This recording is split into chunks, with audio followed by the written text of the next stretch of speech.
Oh, while I'm organizing, let me also put Albino as a co-host so he can do all things that is needed for our sign language interpreter. So, hi everyone. Thank you so much for joining us today. My name is Vanessa Makamu, and I'm here today to present this program that is important for us.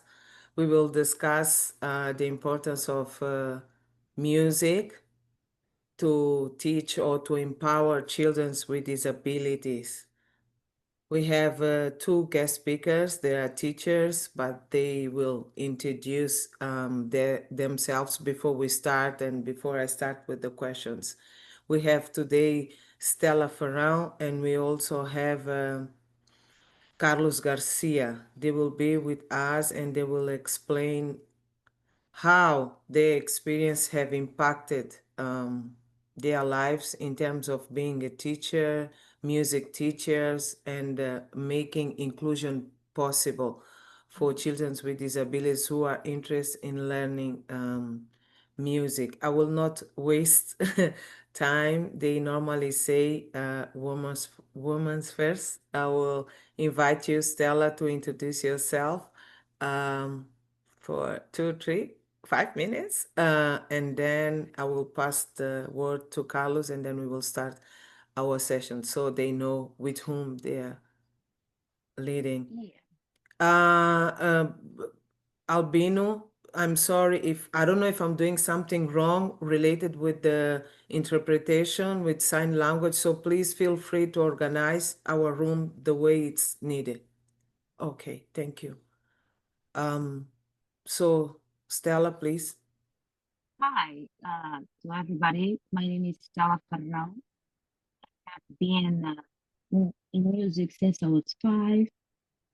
I started studying music when I was at the Escola Nacional de Música, which is in Mozambique, and my interest kept growing.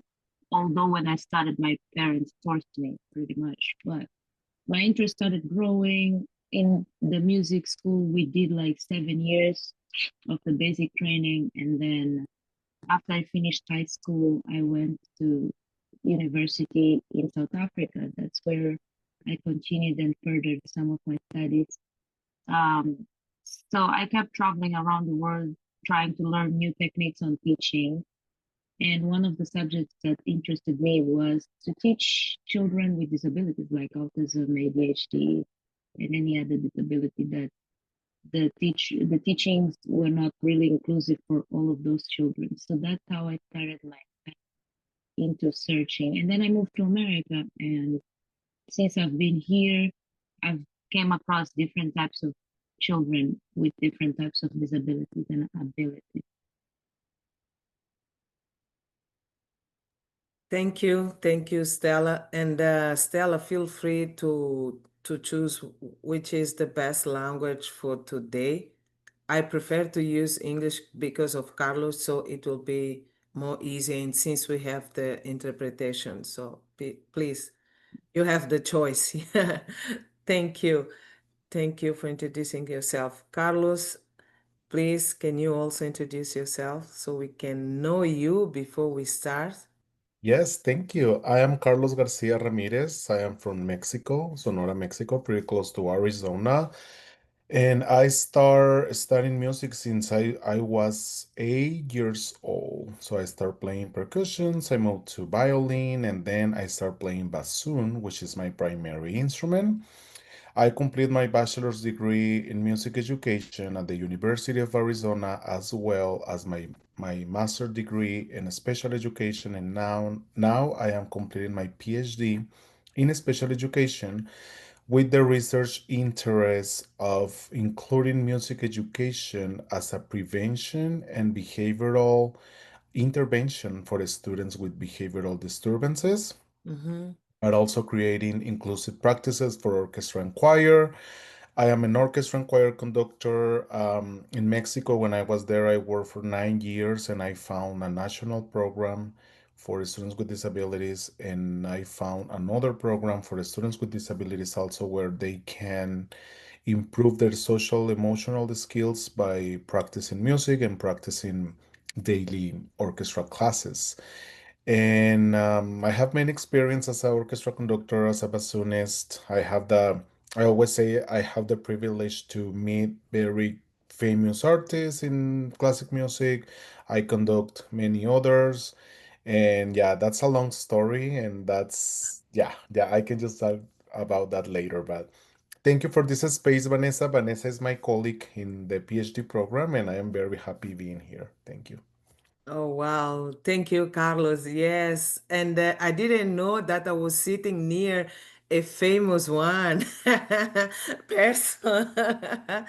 Thank you, Carlos. I think Stella hand up touching my first question, which was what inspired your involvement in inclusive music education? So probably we'll start with you, Carlos.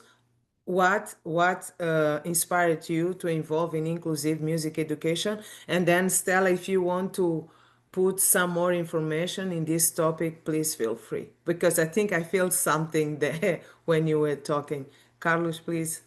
Yeah, that's a great question. So that happens in 2014. I was working in Mexico at that time, and the program that we have, we didn't have experience in special education, right? The most of the other teachers, I was the principal of the school and the orchestra conductor, and the teachers' teams, they mostly are still musicians, not educators, which is pretty different when you're an artist, but it's pretty different Mm, to be an educator.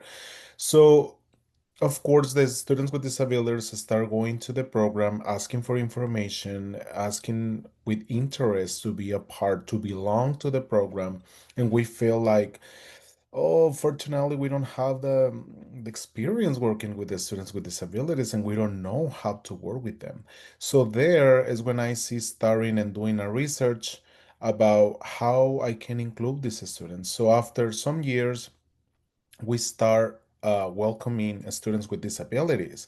But there, when I see the effects of music and how they improve their social emotional skills, how they improve their self-confidence, is when I decide to be working full time in special education as a music educator. So basically, it was just my inspiration was the students that start coming to my program and asking for classes.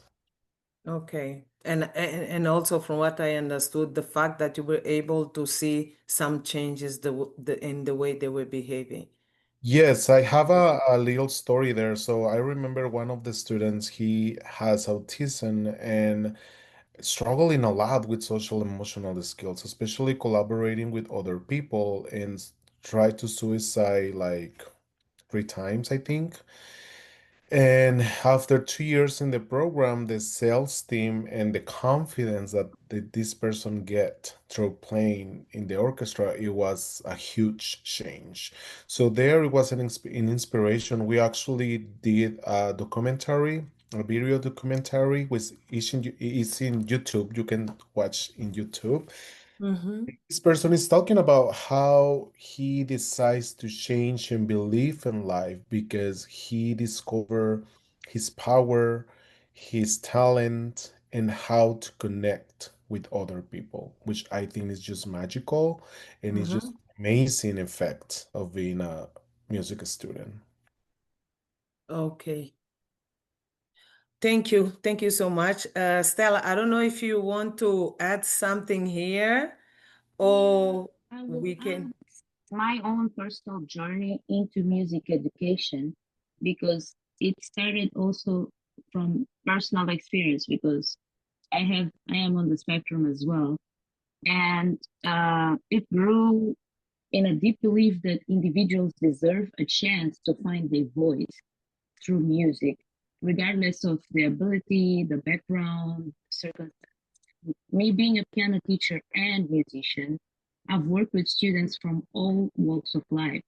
Like some were neurodiverse, some were like underprivileged communities, and others were just simply overlooked by traditional methods because some teachers just use a certain pattern to teach, and they're not open to learning newer versions to adapt to different ways of learning. So I quickly realized that the standard one size fit all approach was leaving some students behind, especially the ones that needed a different kind of patient communication, creativity, and I started paying more attention to that around 2019, which is when I moved to the United States. And I was moved on how music empowered children, like how Carlos was sharing his experience just now with that student that almost committed suicide. Uh, so the students sometimes have, or people in general, have problems expressing themselves with words, and how the entire presence, how that presence can change once they start learning the piano or any other instrument, because this is not exclusive for the piano, but I am touching on the piano because I'm a piano teacher. So then I started working with the Suzuki method, some improvisation, and even some spiritual mindedness, because I am a Christian and I add that spiritual side to it. And it's interesting because sometimes students would even be manifesting bad spirits in my lesson, and I'll be like, what do I do? Because I'm not a pastor, I'm just a Christian. So I would know that this is not normal. But how do I help this student? Literally, sometimes you'd see me getting in prayer to help that student overcome that situation. So for me, teaching is not, or teaching the way I teach is not just about a lesson. It's about listening. It's about honoring the student's story and creating a space where everybody feels seen and capable of creating something beautiful.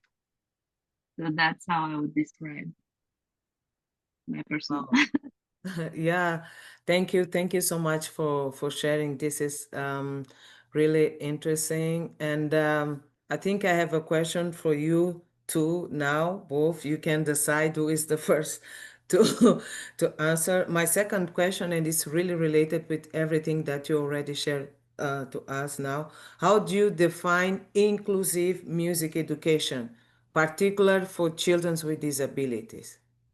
How do you Um, define that? so for me, the children, defining this means creating a music learning environment where every children, regardless of their physical, cognitive, sensory, emotional, because sometimes it's also emotional. Children can be going through a situation where their parents get divorced, and then that affects their emotions, among other things. I just touched on this example. So the ability of fully learning meaningfully, and they can express themselves musically in a way that would honor their unique ability. So it's not about making them fit into a very rigid music program for me. It's about adapting the program to meet the needs of these children. That may involve some adaptive instruments, like I don't know if Carlos is familiar with color coded notes, one hand piano methods, sometimes iPads for composition. You can also have multisensory teaching techniques like using some visual, because depending on which level on the spectrum the child is, you would need to kind of associate so they can link and connect with autism, and have a flexible pacing. Some of them are not like in a steady rhythm, so you have to kind of start working with them so they can get to the rhythm and play the songs in the right rhythm. And give them the social emotional support, which is helping them build that confidence, patience in the process of learning, and starting helping them feel the sense of belonging. And sometimes I would collaborate with therapists or the parents, which I do like for cooperating with parents, even though many don't understand. Many just feel like, here, take the student for the piano lesson. Do it. Yeah, You are the professional. We pay you for this and that.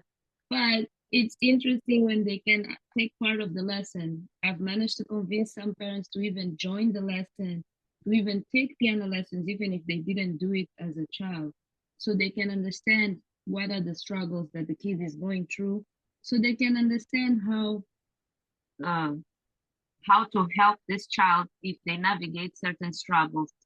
So at this core, inclusive music education is rooted for me in the belief that every child is musical. There's people that go with like, "Mm, I don't think I can do this." For me, that doesn't sit right. For me, anyone at any age can do. Child, adult, anyone can do it. So it is basically for me the teacher's role to discover how best to unlock that musical or musicality within them. You know, so that's how I see this. Wow, interesting. Andrea was saying on the chat that she's loving this conversation. I'm with you, Andrea. I'm feeling the same. Like, wow. Thank you so much, Stella. I think, yeah, you have really great points there, and you really touch me on the reason, the way you define inclusive education, because somehow is how we also feel. Thank you, Carlos. It's your turn. How do you define inclusive education? Yeah, I see this Music. in two different directions. So one is for educators, the other one is for society or musicians. Mm-hmm. So I really think a musician and music educator is totally a different perspective of music acquisition. So for music educators, I think inclusive music education is where you provide the same opportunities for all learners and you create the accommodation as Stella mentioned. You create the accommodations, you modify instruments, you modify your schedule, you need to be open to modify anything you need to modify to create this access to everyone, right? Because sometimes we might not creating this inclusive access for everybody because we cannot understand how to do it or many other things. The other perspective is for students or musicians. So inclusive music education is where they feel welcome, where they feel value, where they feel this is a safe space to be myself, right? To be open, whatever I want to do. I don't feel excluded for any reason. And also, it's also a culture that we have to create with other people without disabilities to really not understand deeply what is that, what is disability about it, but just be respectful, right? And understand sometimes other people might need our help, especially in music, because when we are creating music, always we collaborate, right? It's a teamwork. It's a natural teamwork. We need to collaborate. For example, in orchestra, we need to play with the violins, or if you are playing clarinet, you need to listen to the flute, or you need to respect the trumpet player because they have a solo. So we really learn in that way how to work in team and how to respect other opinions, other expressions, and that's something it's natural being in music education. So, and that's how I see basically in conclusion is just creating spaces, safe spaces with anything you need to change to open this access for everyone. Thank you. Thank you both for this introduction and for situating us, because there are some people that they really don't know. Okay, when we speak about inclusive education in music field or area, what does it mean exactly?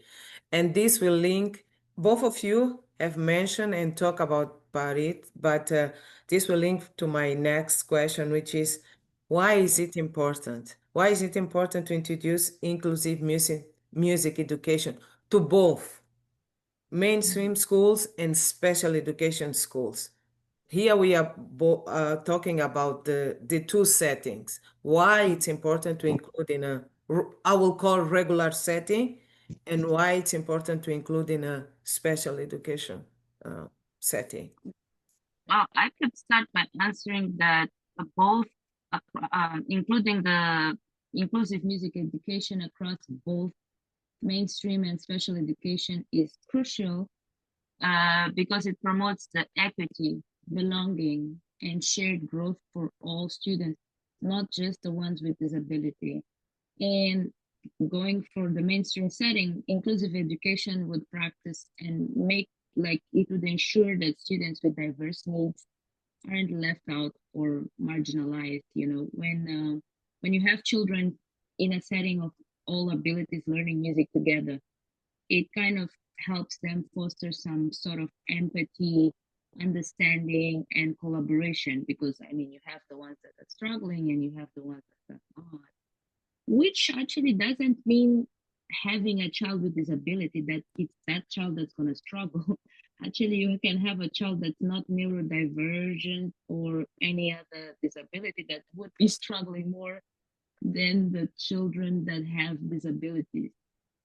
So it helps them understand, cooperate, and it sends a clear message that everyone deserves access to the creativity, self-expression, joy, and it also prepares the student for a more inclusive world. I keep telling my students, like when you learn piano, it's developing some grit in you because one day you will remember that okay, I had this discipline and this and that is what is making me be a more serious grown up or more methodic because you have to follow a certain method, a certain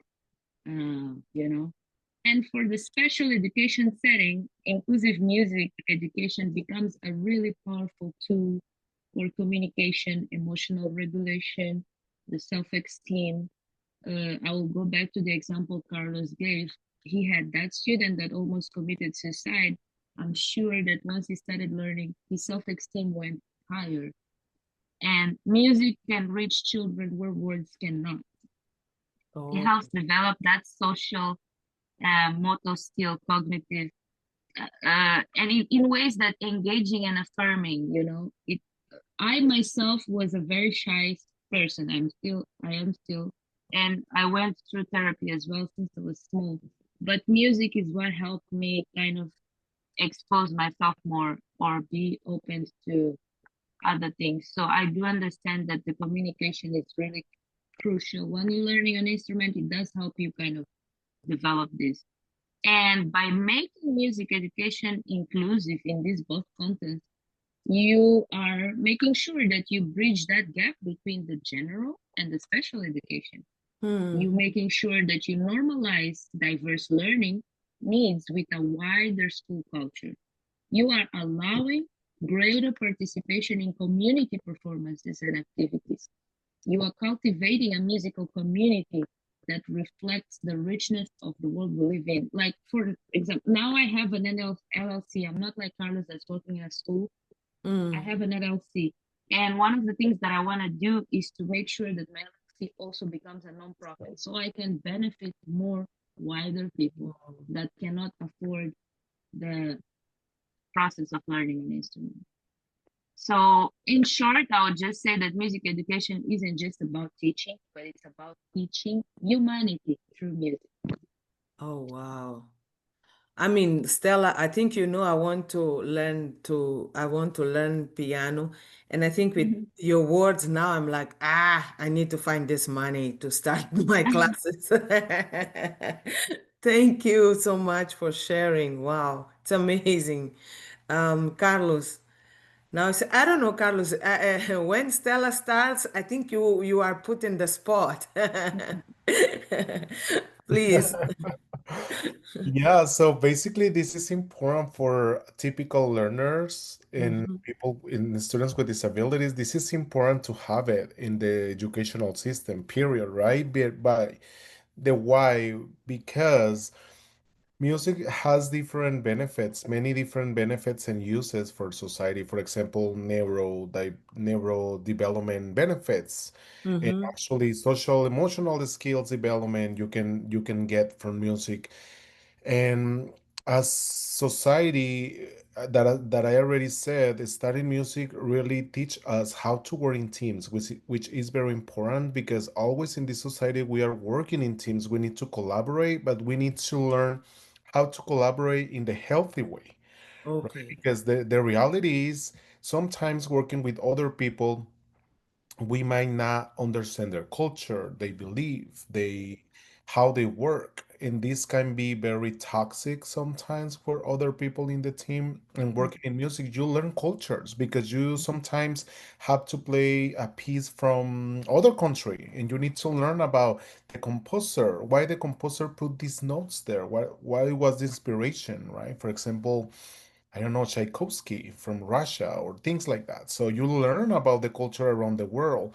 You open your eyes and your mind and you say, we are not the unique ones in this world, right? Over there, outside of my comfort zone, my country, it's more people, it's different cultures, different ideas. So I don't need to understand their culture, but I need to respect them and just learn from there. So that's something magical for people, typical learners and students with disabilities. And also because talking especially in special education and exceptional education, Mhm. music is a tool that we can use to regulate behavior, that we can use to teach because we can get instructional approaches, right? Sometimes they are struggling with math, so now I am working in a school district in here in Arizona, and we are using music for teaching. You don't need to be a musician, but you can teach math by singing, for example, or you can teach Oh, biology by, I don't know, any other strategy. So there are uses of music because music is therapeutical, right? Have has a therapeutic uses that we can approach as educators, and especially when we need to be when we need to use direct instruction and when we need to use um, different strategies to teach students with disabilities, music is a great tool to use, right? And then, I mean, it's wonderful, right? I am a musician and I can say many beautiful things about music, but really, in special education is very helpful. We are finding more uses in research because, unfortunately, for some reason, we don't have many people with the interest to work in special education. And now we are finding more people getting interest on that, which is perfect. And that's great because we can use it for many, many, many things. And yeah, just the whole picture is it just give us an understanding about the differences of other people and why we need to respect them. So, thank you. Thank you so much. Oh my goodness, this topic I'm feeling now like, very, wow, it's so interesting. And I really appreciate the fact that you are doing the work you are doing now. I have a message in the chat clapping for Andrea. I have a message in the chat from Emma Gita. She's saying that she's learning. Obrigada, Emma. É realmente a ideia é esta. Este é mesmo um espaço para estarmos aqui e aprendermos. E eu vou pedir também, eu acho que vocês perceberam que temos interpretação, não é? Para inglês, português e inglês. Então, queria mesmo que fizessem uso dos serviços. Se tiverem a ter alguma dificuldade, escrevam no chat. Nós temos aqui a equipa da Extra Língua, que é a nossa parceira aqui, que vai apoiar-vos em tudo que vocês precisarem.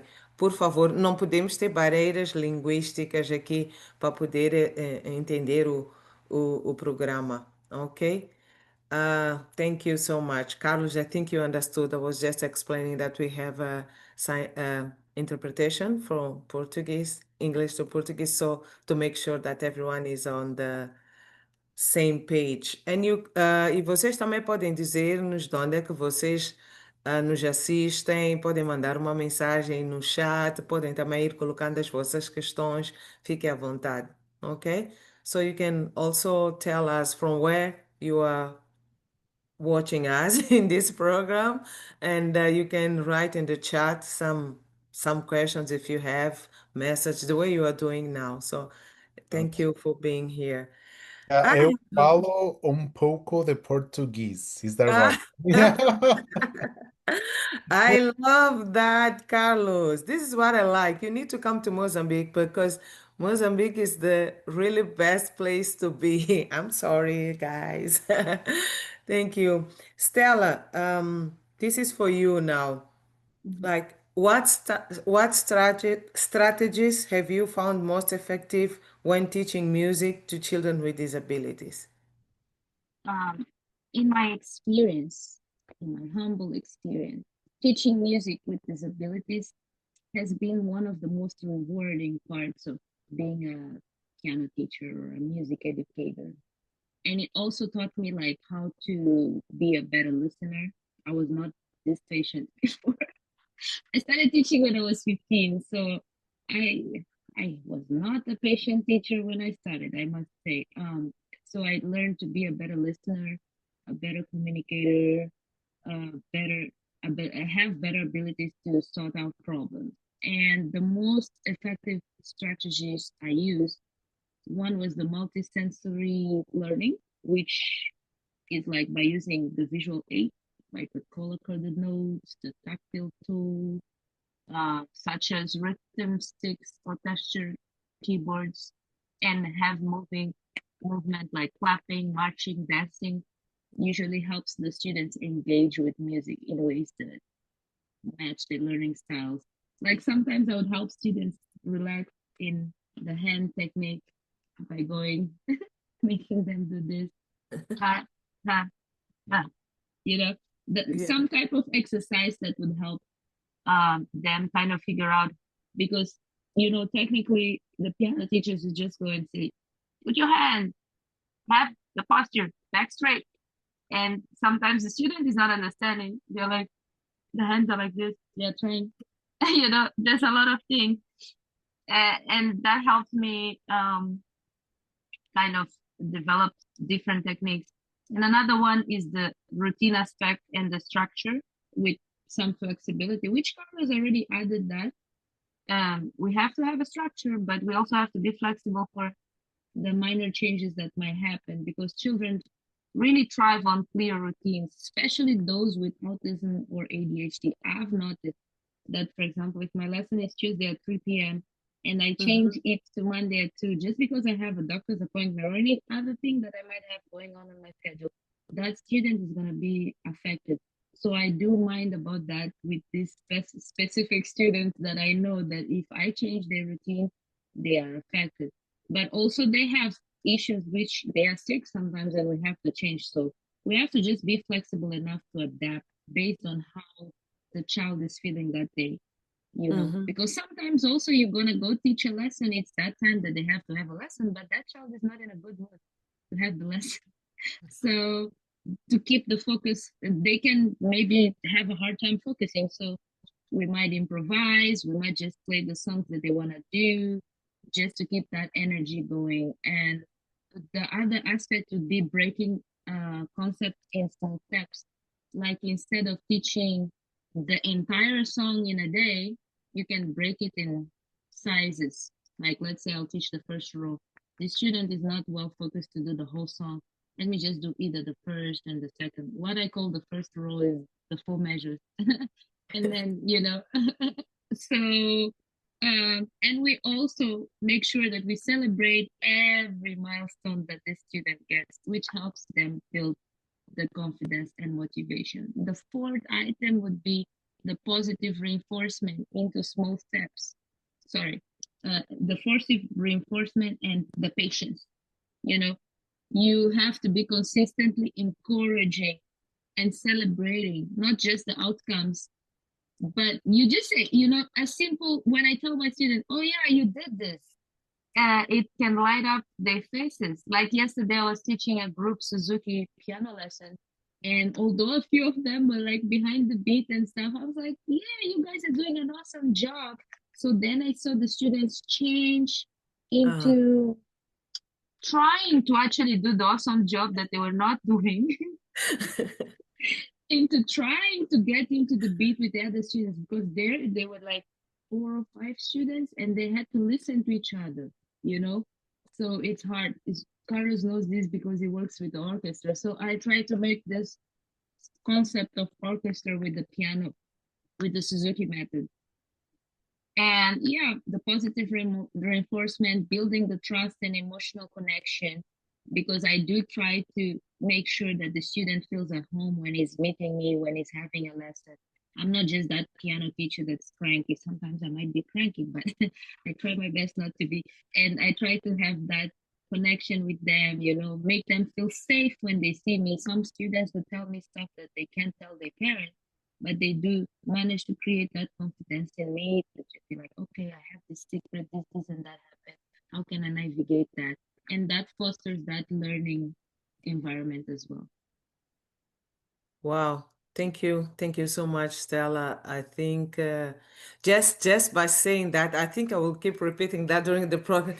Just by saying that, I think I'm a kind of a student when learning something that I really need that push. I need to hear the teacher saying, "Oh, you are doing well," even if I'm not doing. That is the encouragement I need to proceed. So I mean, I love all the strategies that you have.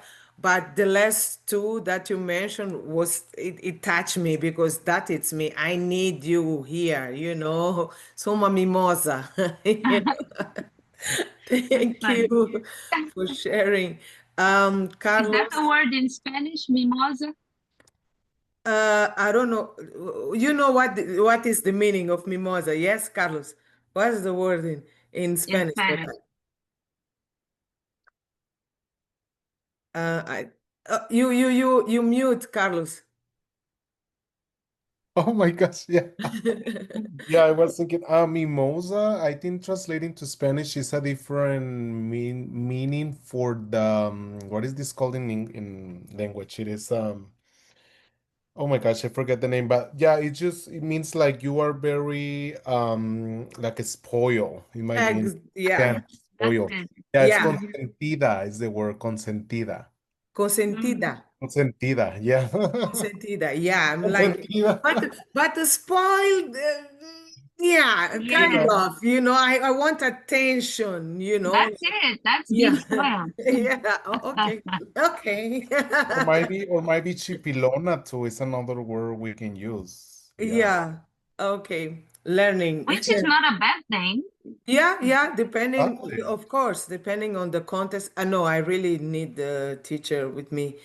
Otherwise, mm-mm. Yeah, that depends in the pragmatics. In language pragmatics, sometimes some words we can translate to some word, but we don't really use for that. So, Yeah, yeah. yeah. Thank you. Now it's your Okay. turn, Carlos. Like for you, how do you approach conducting inclusive choirs or orchestras with children of varied abilities? Yeah, so that depends the culture of disability that the ensemble have. For example, sometimes people don't have an idea about what is a disability, what is an accommodation, on how they can support that. So what I do in those cases is I bring these students or people with disabilities and I gave them leadership role. For example, they have a solo. Mm-hmm. They are gonna play a solo, a violin concerto, whatever. In this way, they can demonstrate and they can feel like I can do also this. And this is a good also experience to the other musicians to understand them and to give them the opportunity to play something like that. Because the reality is, in music, everybody's fighting for the solo. Right? We can say, "Oh, whatever, I don't care. I just can play whatever." But the reality is, you want to play the solo. Especially if you play bassoon, right? We don't have many solos. So, but giving this to the vulnerable people in this context, it's a great idea and approach to start integrating these people that might need certain accommodation in that ensemble. And also, it's an opportunity for learning. I always say, if you don't understand how to support this person, don't worry. You can learn about it because I'm not expecting you guys are experts. And this is for other music educators and other educators in general. You need to Mm-hmm. be just open to learn and just how you can support and how you can create a better environment for everybody. And the best approach is communication, right? If you have any questions, you can ask me, you can ask to the other person in the respectful way, and just work together. I think that's important, the connection with everybody to follow the same goal, no matter your capacities or impairments. That's something we need to consider for sure. Okay. Thank you. Thank you. I think You brought here the really great points, and it's valid not only to teach music, but I think in other situations, in different education environments. I'm sorry, I'm not from this field. If my dad was here, he would be, I told you, Vanessa, you should do music. Because he even enrolled me in Escola Nacional de Música Stella. But I think, probably I can understand better now, but I think at the moment, I was not so interested. So I was pretending I was going to school, but I was not going to school. So, but I think it's something that I need to do now. So I'm sorry for us who don't really understand what is to play solo.